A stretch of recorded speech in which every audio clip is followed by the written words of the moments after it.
Well, it's the dog days of summer, and it was dog day at the park. They even gave away a bobblehead with dogs on it. You know the dogs that weren't barking? The bats. Let's talk about it right now. Yainel Diaz, this is Locked On Astros. Hello and welcome to Locked On Astros, your daily Astros podcast. Here are your hosts, Eric the Man Huysman and Brett H-Town Wheelhouse Chancey. We are Locked On Houston Astros, and we update you. Join us for a daily Locked On Astros podcast. My name is Eric Huysman. He is Brett Chancey. We are the Locked On Astros podcast. Thank you for making Locked On Astros podcast your first listen every day. Whether it's on YouTube, go ahead and subscribe to us. Go and make us your first listen. Apple, Odyssey, Spotify, wherever you listen to your podcast, go ahead and check us out. Today's episode is brought to you by FanDuel. Football season is around the corner. Visit the FanDuel app today and start planning your future bets today.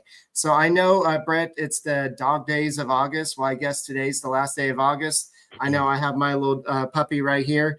So it's dog days at the ballpark today, and there's about 567 dogs at the ballpark today, but none of them scored a run for the Astros today. Unfortunately, it was another loss for the Astros today, and unfortunately, it just seems like recently the offense has been MIA, and they're not going to win a lot of games in the playoffs if they're not going to score a lot of runs. So rosters do expand tomorrow. Who's going to be making the roster? That's not on the roster right now. And Hunter Brown rebounds from a bad start in his last appearance. These are some of the topics we'll be talking about in today's show. Yeah, you know, the dog days of summer or August, and we're thankful that August is coming to a close. Now we're getting into September, right? I mean, yeah. I have lost track because it has seemed like a month that has gone on and on and on. It's monotonous. The Astros, Eric, have played 12 games at home in August, and they've averaged 2.4 runs a game. Okay. They've played 16 games on the road in August. They've averaged 4.4 runs per game. So they're 6-6 in that stretch at home, and they're 7-9 on the road. Baseball is a very terrible game for you to watch if you have heart issues, if you deal with anxiety, if you are seeing a psychiatrist because you're just not up on life. Baseball can get you down, and it's insane. And look, it's not just the Astros. Okay, when we talk about baseball being down, it happens. I mean, the Red Sox lost 2 in a row to the Pirates at Fenway Park. You know, they can't beat the Pirates. So it's not like we're the only team that's doing this. But holy crap, you face 2 bullpens and starting pitcher units. That one was ranked 30th and the other was ranked 29th. And you can't hit a plug nickel. That's pretty pathetic. And, you know, I have not said that we should fire the hitting coaches. But if heads don't roll after this season, and somebody's not held accountable to the ineptness of a club that can't hit pad pitching, then I don't know what's going on. Then somebody is not paying attention to the details. Well, this goes on to what you're saying. On Tuesday, they faced Tanner Gordon, who came in with a 7.11 ERA. And then they faced on Wednesday, Chase Dollinger, who had a 6.91 ERA going into that start. Then on Thursday, Kyle Freeland, who had a 5.31 ERA. And then Tyler Anderson, 4.73 ERA. Now, today they face, what was his name, Soriano or Sorvino? But he actually... Soriano, I said it right the first time, but he's actually been pretty good this year. He's got a 10-9 record on the season. But overall, he's been pretty dominant for the most part. But I believe that he's one of the better Angels pitchers. But you can't keep on making excuses for why this offense keeps on not hitting. And if you look at the last 28 games, that's about half of them. 13 of the last 28 games, they have scored 2 or fewer runs. that's pathetic. You're not going to win a lot of ball games. It doesn't matter if you're facing the Rockies, the Yankees, the Angels, whoever it is. You're not going to win a lot of games only scoring 2 runs or less. Yeah, you're not. No.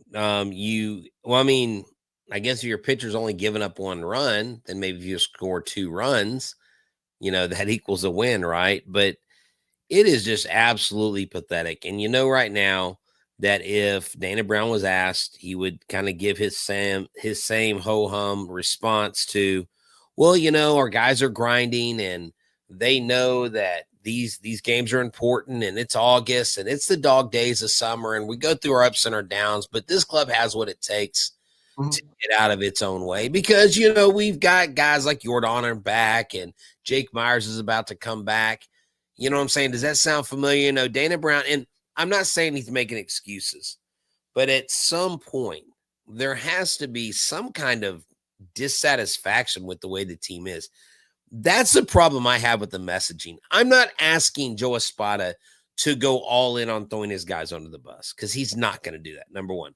I'm not asking the GM to throw his guys under the bus, and they're not going to do that. I know fans are like, you need to tell it like it is, and you need to let your parents know and, let your players know and rip them a new one. And, that all sounds good for a movie, but in reality, do you want to lose the clubhouse totally?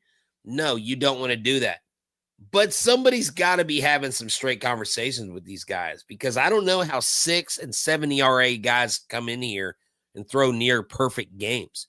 Or you have a guy like Javier or like Arrighetti or Hunter Brown, guys that come in and do really good jobs on the mound, and you can't award them with you get 2 hits. What is that? That's terrible. Yes, Soriano's been good on the year. I get it. But he's the one guy. Now, I was there Friday when they won, but this is a series you should have swept. You should have swept the Angels. They're a bad baseball team. You know who didn't affect this series? Mike Trout.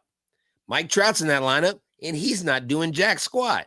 So I don't want to hear about, they got Mike. No, it doesn't matter. The dogs in the ballpark maybe should have been the guys playing on the field. We probably would have scored a couple runs today. The Astros were 13-15 in August. They were 22nd in OPS. They're 28th in runs scored in August. A lot of things did not click in August in terms of offense. And this was something that Dana Brown tried to address at the trade deadline.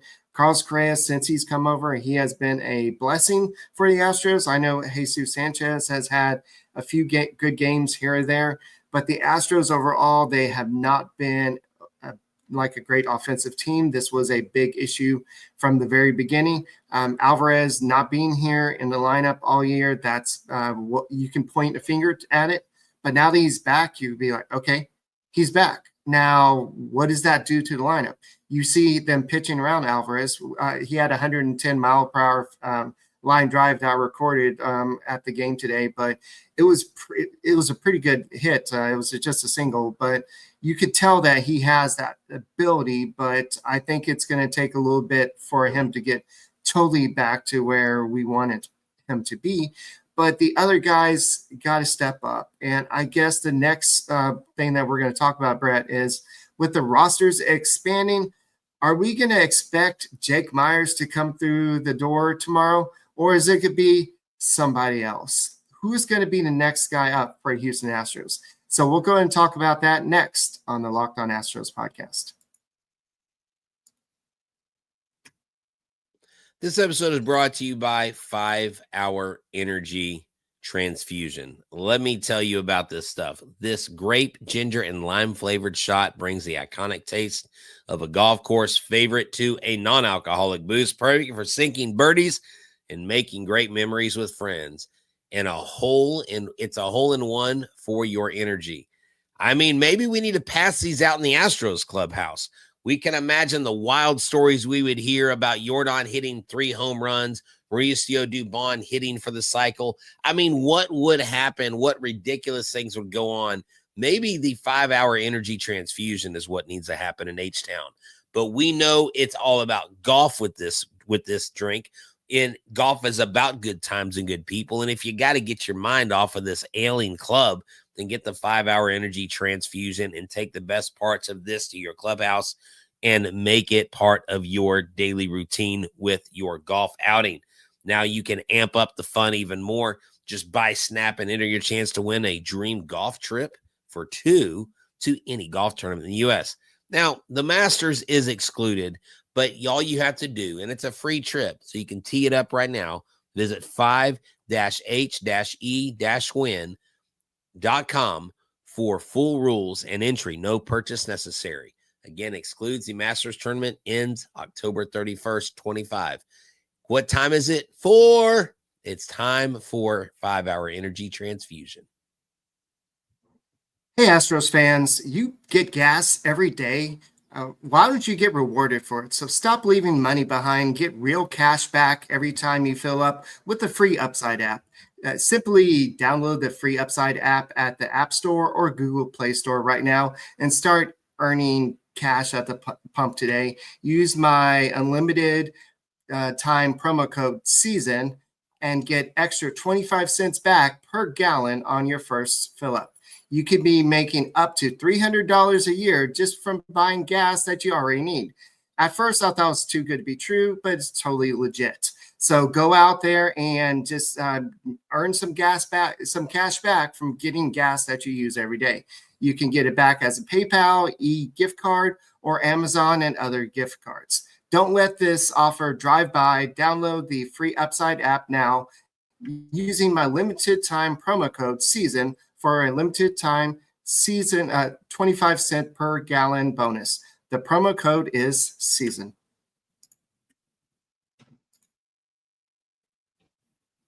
So, hey, Eric, guys.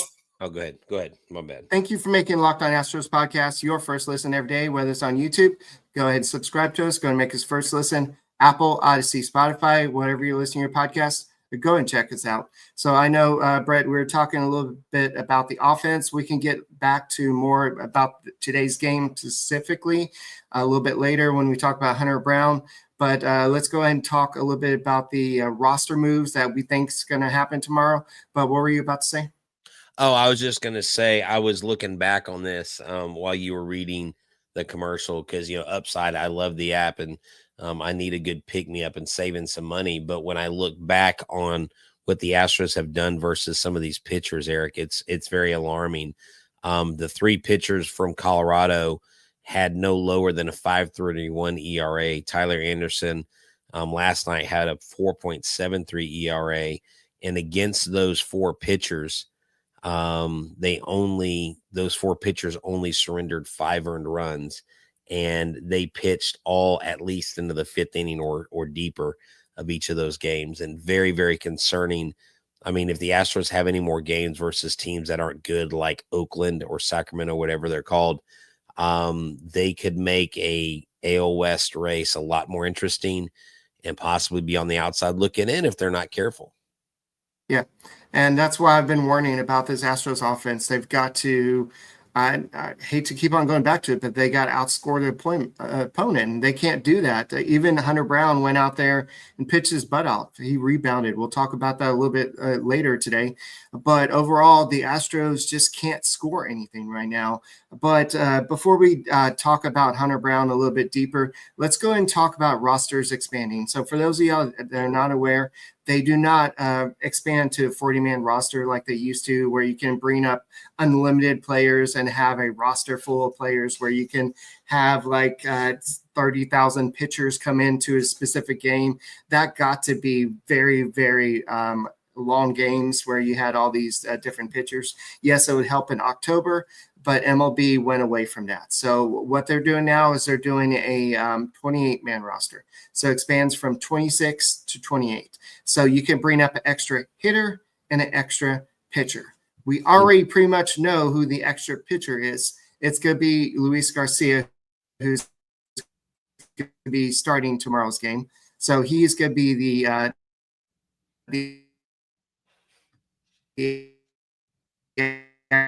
extra pitcher that's coming up, at least for right now. But now he'll get a chance to start. Yeah, definitely. Okay, so you talk about Luis. So Luis Garcia is finally coming off of his stint from being gone from Tommy John. He has a different arm slot. He's throwing pitches a little bit different. He's missing a lot of bats. You hope that translates to swings and misses and zeros on the scoreboard. But, honestly, Eric, unless the offense finds themselves or gets up to scoring more runs, it's not going to matter what Luis Garcia does. It doesn't matter what anybody does on the mound with this team, because the hitting is absolutely abhorrent right now. And I'm serious. If Snitker and Centrone are not sitting down with the Spada and Brown and saying, guys, what's up with our game plan?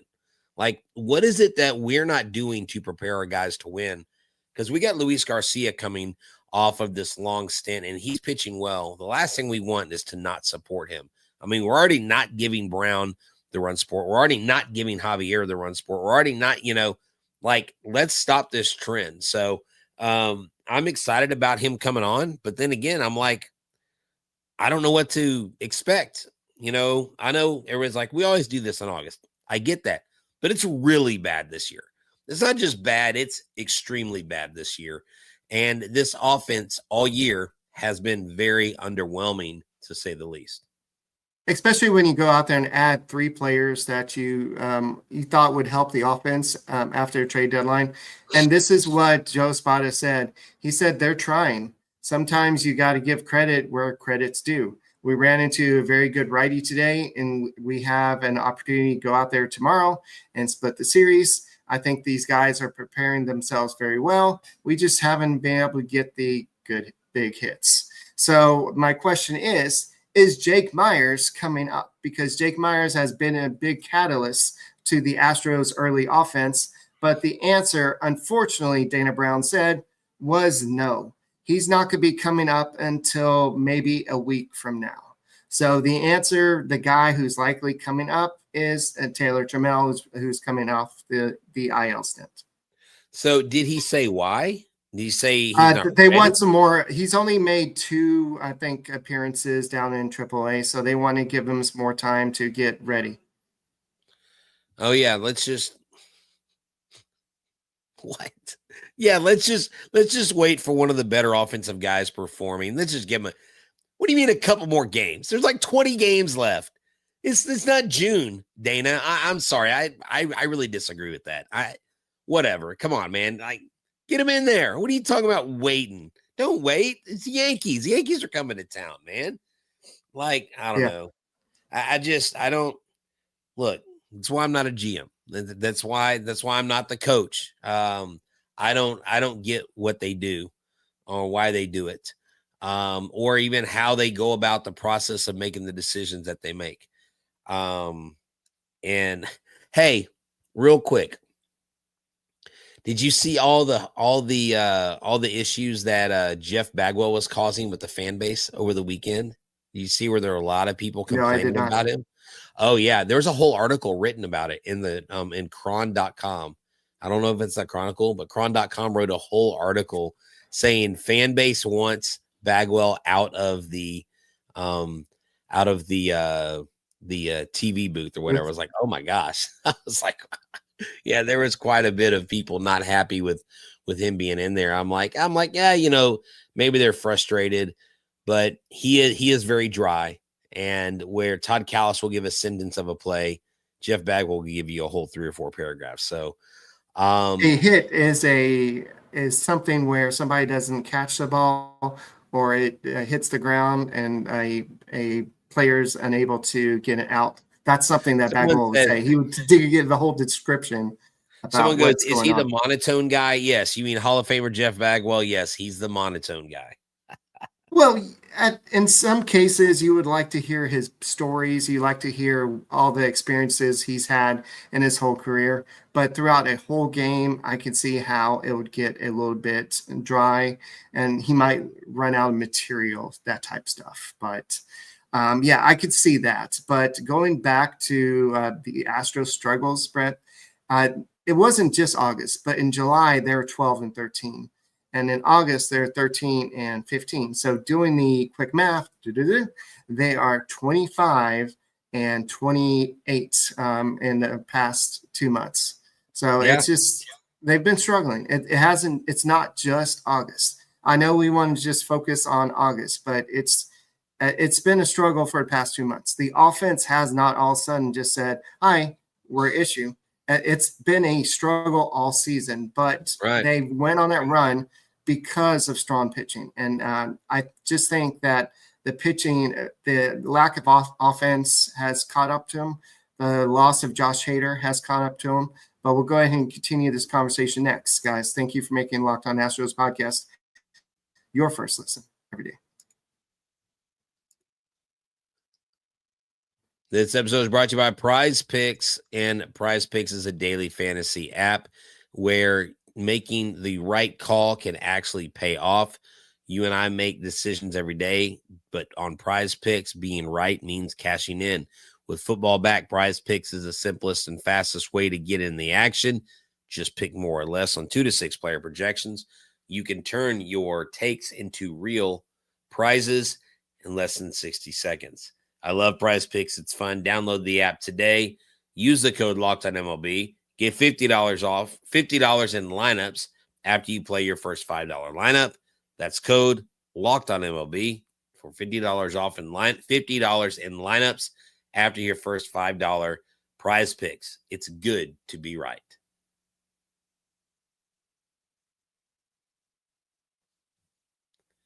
It's good to be right. This episode is also brought to you by FanDuel. FanDuel is the best place to go out there and make a bet, whether it's on football season or whatever else. It's just right there whenever you need it, whether it's the same day parlays or whatever with the football season coming around the corner. It's always good to have FanDuel right there. It makes every game more exciting, whether you're watching your team or just keep an eye on your fantasy lineup. It's quick, easy, and the best way to add a little more energy to Sundays. So are you ready to play? Download the FanDuel app now by visiting FanDuel.com to get started. That's FanDuel.com to place your first $5 bet today.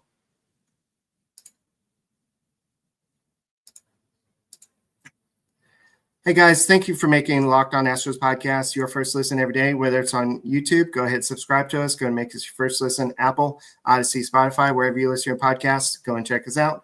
I know that we've been talking about the Astros struggles, and Hunter Brown typically has been one of those guys that when you need a big pick-me-up, Hunter Brown is normally there. I know in his start before this one, the errors kind of led to unraveling a little bit where he gave up, I believe in that game, it was 7 runs or something.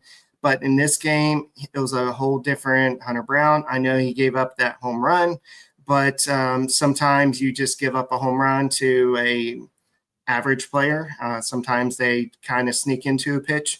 But Hunter Brown, overall, he had a decent game. But what did you see from Hunter Brown? Make sure you unmute yourself, Brett. On the actual screen. Oh, there you go. I didn't even know I was muted. What did I see from Hunter Brown? Well, I mean, another good outing. But it's very hard to talk about that when the offense can't do crap. I mean, it's just absolutely pathetic that you can't find it within yourself to do something to generate runs for your pitcher who's pitching his tail off, and probably not even in the Cy Young consideration because of those things. I mean, the guy has 7 losses on his record because this offense simply can't produce. A couple of those, he's gone off the rails a little bit, but for the most part, he has been a really, really solid pitcher, one of the best, right? And look, I don't know. I really don't know much to say other than he rebounded. He did what he's supposed to do. Now it's the offense's job to go out there and do what they need to do.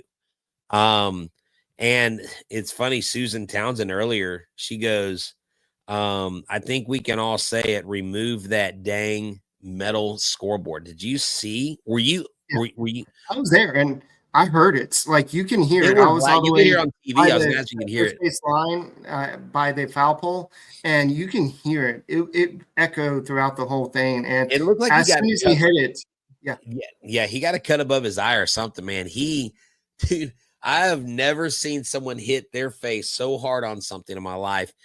I've always wondered why that thing's not padded. I've always wondered, like, do we really have to have a metal scoreboard?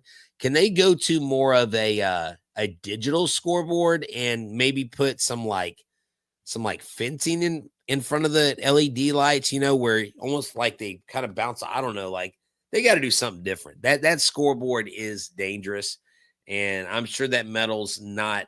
I'm sure there's quite a bit of rust on that thing as well. But Joe Adele, after the game, actually didn't mince words about it. He said, of all the ballparks, we have argued that metal should not be there. This is one of those ballparks that it's still there. It's ridiculous. This is very unsafe.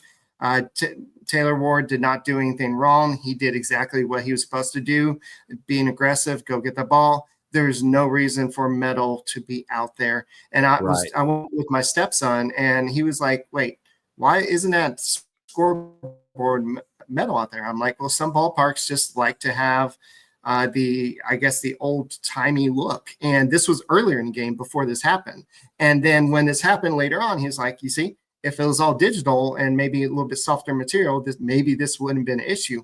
But yeah, this may be something where the Astros or maybe MLB looks at it like, hey, we don't want, I know Taylor Ward is kind of I don't want to use the word semi-star, but he's kind of one of those okay players. But if you have somebody like Aaron Judge or somebody that's a bigger name go out there, hurt themselves on that scoreboard, you're going to have people across MLB crying for that to be changed. And I was telling him that it's probably about the money. Yeah, it's about the look. It's about the history of whether it's in-on field, the ballpark at Union Station, Minute Maid Park, now Daikin Field. It's always been there. It's always been that little metal thing. And yes, you can digitize it, but it's just part of what makes Daikin Park what it is. And so, yeah, you could change it, but what can you do to maybe mitigate some of the hazards? Well, I mean, honestly, no, right. I mean, I get that. Whenever I interviewed Craig Biggio, before the season started, when him, Bagwell, and Wagner were all signing at TriStar, we were asking him, the press was asking him about Jose Altuve playing left field and are there concerns and that wall. And he said he remembers putting his hand through one of those scoreboard panels. And he said, I just knew when I pulled my arm out, my arm would be cut up. And he said, luckily, I escaped injury. I wasn't, it wasn't that bad of an injury for me. But he said, yeah, it is definitely not fun to be out there. But yes, that was definitely an OSHA recordable. What? Right. Yeah. Weird. Yeah. Someone says something about OSHA. I don't know. I mean, do they fall under OSHA? I'm in safety. Yeah. So that is definitely something that they'll have to report to OSHA. Oh, so now we got to get our safety card out and do a PPE check. And no, we're not bringing the industry into the baseball. They just need to go LED, make it look like it's an old scoreboard. Graphics have come a long way, Crane. Yeah. And then if you don't want them hitting that LED, then you put one of those like hurricane type chain link fences, but you coat it with almost like the rubber coating you have on the wires and stuff. And then you put it maybe an inch off. So when they hit it, they kind of go into it. So it's almost like a net. I don't know why you don't do that. I mean, that's a lot better than what they have there. And if I need to create a company that makes fences and LED screens to do that, I'll make one and I'll drop a proposal by Wednesday. So I can do that. All right. David says probably people just need to wear a helmet out there. Forget that, David. Just have everybody wear bubble wrap while they're in the outfield. Maybe that'll keep Alvarez healthy throughout the whole season. Oh God, no. We definitely don't need that. But seriously, someone goes, OSHA guys are good at PowerPoint presentations. Hey, they are. Yeah. So are safety guys, right, Eric? Yeah, I have to do a couple, but Lance McCullers, he made his first appearance since 2018 out of the bullpen. The first inning, he didn't look terrible. The second inning was not so good. He gave up 2 runs. By that time, it didn't really matter. the Astros weren't going to get any runs in the game anyway. But he looked a little shaky out of the bullpen, but not terrible. He looked like maybe he can blend into that role. I wasn't really paying attention to the velocity. I don't know if it was up a little bit in the game, but I was mostly looking at where the pitches were. But he looked like he took a little extra time in the bullpen, kind of like when he was getting ready for a start. But I just think that this may be what we see from now on, especially if Luis Garcia is coming up for good.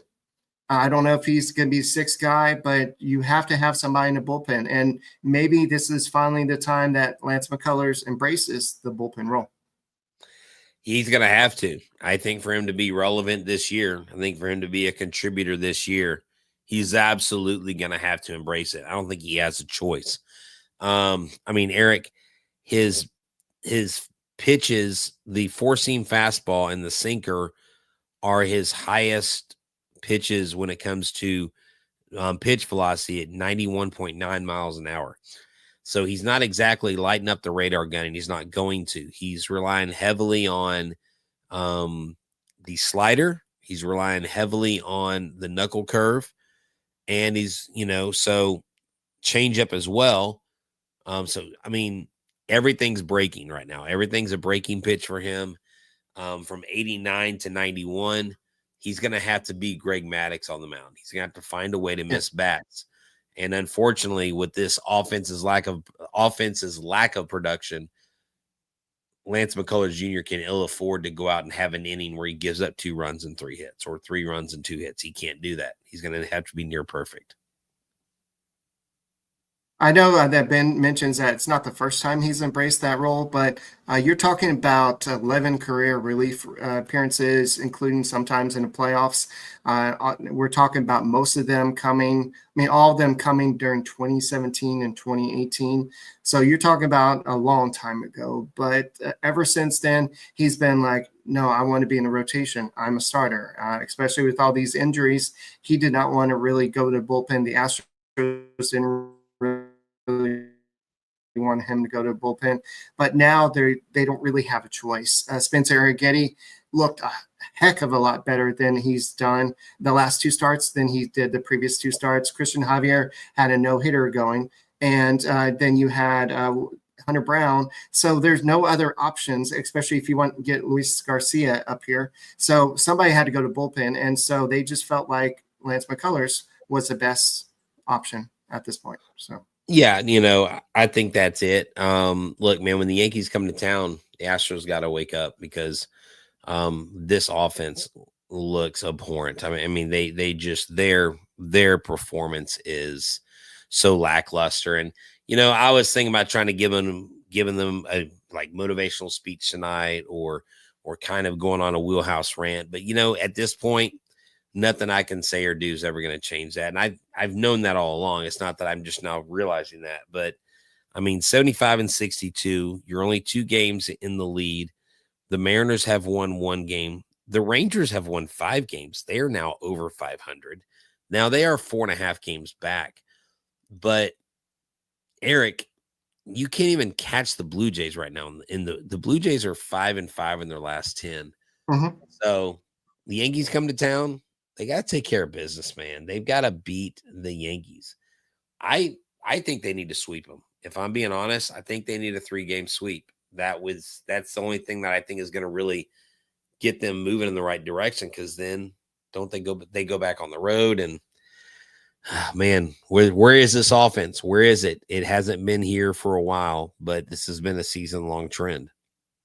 And if you want some good news, the Astros are facing Yusei Kikuchi tomorrow. And I know that you'd be like, "What?" Oh, that's right. The Yankees come in town Tuesday. Okay, so they're playing the Angels for some reason. Okay, you're right. Tomorrow's Labor Day, Monday, and they are playing the Angels. Okay, I was thinking, dude, all my days are off. I was thinking today was Monday and tomorrow, anyways. So thank you for correcting me on that. Yeah, but Kikuchi is 6-9 with 3.68 ERA. The good news is that in 25 career bats, Alvarez is batting .360 with 3 home runs and 9 RBIs. And also Urias, it has 3 home runs, batting .267 with 9 RBIs and 15 at-bats. So you have some guys that have some success against him. Pena has a home run. Altuve has a home run. So maybe they'll get some offense going against him. And there hasn't been a lot of success. Trout has a home run against Garcia. Moncada has a home run, batting .571 and 7 at-bats. But otherwise, the Angels have not faced Garcia a lot. So we'll see what happens. We'll be there to talk about tomorrow's game. But guys, thank you for making Locked On Astros podcast your first listen every day. Whether it's on YouTube, go ahead, subscribe to us. Go and make us your first listen. Apple, Odyssey, Spotify, wherever you listen to your podcasts. Go and check us out, and we will see you tomorrow. And go Stros. Go Stros. At least split the series. Do something. Score a run.